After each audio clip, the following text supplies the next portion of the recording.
بسم الله الرحمن الرحيم كل waxaa saaxiibayaal ku soo dhawaada barnaamijka dalka iyo dunida oo xiligan oo kale aad kala socotaan dalka TV studios magaalada Muqdisho ayuu barnaamijkeena kaga imaanaya anigoo Abaas Xuseen Muuse ayaa idin la socodsiinaya qodobada ugu waaweyn ee aad ku daawan doontaan waxa kamid ah gudoomiyaha degmada Owdhigle ayaa ku geeriyooday qarax wadada dhinaceeda la geliyo oo miina aha faahfaahin ayaanu idin kaga haynaa qodobada kale ee barnaamijkeena ku jirana waxa kamid ah ciidamada dawladda iyo kuwa Jubbaland ayaa howlgal ay ka sameeyeen qaybo kamid ah gobolka Jubbada Hoose waxa ay ku qabsadeen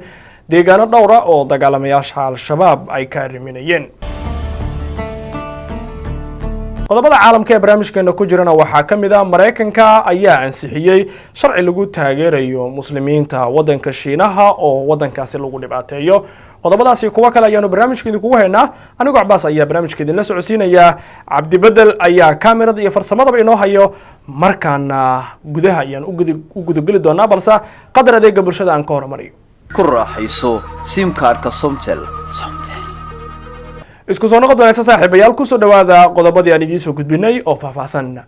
haddii aynu ku bilaawno degmada Owdhigle ee gobolka Shabeellada Hoose wararkan ka helena waxay sheegayaan in halkaas uu ku geeriyooday gudoomiyihii degmadaasi kadib qarax miino oo wadada dhinaceeda la dhigay oo gudaha degmadaas ka dhacay wararka aan ka helena gobolka Shabeellada Hoose ayaa ku waramaya in qarax lagu dilay gudoomiyihii degmada Owdhigle ee gobolka Shabeellada Hoose Allah u naxariistay Maxamed Yarow oo ahaa gudoomiyihii degmada Owdhigle ayaa waxa geeridiisa warbaahinta u xaqiijiyay gudoomiyaha gobolka Shabeellada Hoose Ibrahim Aadan Cali Najax qaraxa lagu dilay gudoomiye Maxamed Yarow ayaa la sheegay inuu ahaa miino nooca dhulka lagu aaso waxaana uu ka dhacay gudaha degmada Owdhigle ee gobolka Shabeellada Hoose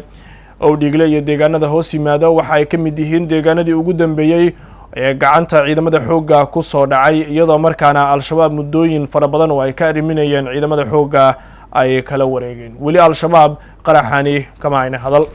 isla wararka dawladda iyo Al-Shabaab intaan ka bixin ciidamada dawladda ee sida gaarka u tababaran ee Danab iyo kuwa Jubbaland ayaa fariisimooyin dhowr ah oo ka tirsan gobolka Jubbada Hoose waxa ay kala wareegeen dagaalamayaasha Al-Shabaab ciidamo ka tirsan commandoska Soomaaliya iyo kuwa dawlad goboleedka Jubbaland ayaa waxa howlgal qorsheysan ay ka fuliyeen deegaano ka tirsan gobolka Jubbada Hoose halkaas oo ay ku sugnaayeen xubno ka tirsan Al-Shabaab saraakiisha howlgalkan hogaaminaysa ayaa waxa ay sheegeen in howlgalku uu ahaa mid Al-Shabaab looga saarayo deegaano dhowr ah isla markaana laga sameeyay deegaanada Canjeel Kuba Kibir iyo Janay Cabdalla oo ka tirsan gobolka Jubbada Hoose sidoo kale waxa ay sheegeen in dhammaan tuulooyinkii ay howlgalkaas ka fuliyeen ay isaga baxeen Al-Shabaab isla markaana ay la wareegeen ciidamada commandoska Soomaaliya ee Danab iyo kuwa Jubbaland wararkii ugu dambeeyay ee naga soo gaaraya deegaanadaas howlgalka laga sameeyay waxa ay sheegayaan in ciidamada Danab iyo kuwa Jubbaland ay wali ku sugan yihiin deegaanadaas isla markaana mararka qaar la maqlayo rasaas goosgoosa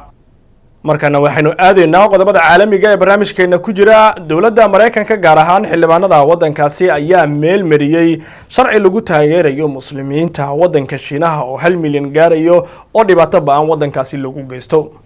aqalka wakiilada ee dalka Mareykanka ayaa meel mariyay hindisho sharciyeed looga hortagayo jirdilka dhibaataynta iyo xabsiga ay dawladda Shiinaha ku hayso muslimiinta wadanka Shiinaha ku nool hindisahan ayaa waxa ku jira in cunqabateen la bartilmaameedsado qaar ka mid ah saraakiisha dawladda ee wadanka Shiinaha hase yeeshee hindisahan ayaa si uu dhaqan galo waxa u baahan yahay inay ansixiyaan aqalka sanadka iyo madaxweynaha wadanka Mareykanka Donald Trump wasaaradda arrimaha dibadda ee Shiinaha ayaa sheegtay in arrimahan ay yihiin kuwo qoseeya dalkeeda oo aysan ahayn mid u taala Mareykanka talabadan ayaa imaanaysa maalin uu kadib markii madaxweyne Trump uu saxiixay hindiso sharciyeed kale oo lagu taageerayo kooxaha dimuqraadiyadoonka ah ee Hong Kong taasi oo ka careysiisay dawladda Shiinaha xildhibaano gaaraya 407 mudane ayaa isku raacay ansixinta hindiso sharciyeedkan waxaana ka soo horjeestay hal xildhibaan oo kaliya aqalka Koongareeska ayaa sheegay in ujeedada ay kaga gol leeyihiin ay tahay talaabadan sidii wax looga qaban lahaa ku xadgudubka xuquuqda dadka Yughura ee muslimiinta Shiinaha oo gaaraya 1 milyan oo qof waa hagaag isla wararka Mareykanka intaanan ka bixin waxa sii kordhayo musharaxiinta dimuqraadiga ee isaga haraya ololaha doorashada Mareykanka xilli ay sii kordhayaan musharaxiinta dimuqraadiga ah ee isaga haraya ololaha doorashada Mareykanka ayaa waxa markaana ololahaasi ka hartay haweeney lagu magacaabo Kamala Harris sanataradan ayaa laga soo doortay gobolka California ee dalka Mareykanka Kamala oo 55 sano jir ah ayaa ah haweeney caan ku ah dhaleecaynta madaxweynaha talada haya ee dalka Mareykanka ee Donald Trump. Mr. Harris ayaa qoraal ay soo dhigtay barteeda Twitterka ka raali gelisay taageerayaasheeda isaga haritaanka ololaha doorashada. Waxaan doonayaa inaan idin cadeeyo in aan u dagaalami doono maalin walba sidii ay cadaalad u heli lahaayeen dhammaan muwaadiniinta Mareykanka ayay sii raacisay qoraal ay soo dhigtay barteeda Twitterka. daawadayaal weli waxaad la socotaan barnaamijka dalka iyo dunida oo stuudiyaha magaalada Muqdisho kaga imaanaya markaana Ciraaq oo maalmihii ugu dambeeyay banaanbaxyo wadankaasi ka dhacayay dad badan ay ku dhinteen xaaladuna weli ay kacsan tahay xisbiyada wadankaasi hadda waxa ay bilaabeen olole ay ku doonayaan in xal siyaasadeed la gaaro. xubnaha xisbiyada ka dhisan dalka Ciraaq ayaa magaalada caasimadda ee Baghdad ku leh kulan ay uga arrinsanayaan xasilooni siyaasadeed sidii loogu raadin lahaa dalkaas. kulanka ay leeyihiin xisbiyada ayaa ku soo beegmay xilli baarlamaanka Ciraaq ay aqbaleen iscasilaada ra'iisul wasaaraha dalkaasi Caadil Abdul Mahdi. ujeedka kulankan ayaa lagu sheegay sidii looga arrinsan lahaa dhisidda dowlad shacabku uu raali ka yahay kadib 2 bilood oo dalkaasi ay ka socdeen dibadbaxyo rabshado wato. in ka badan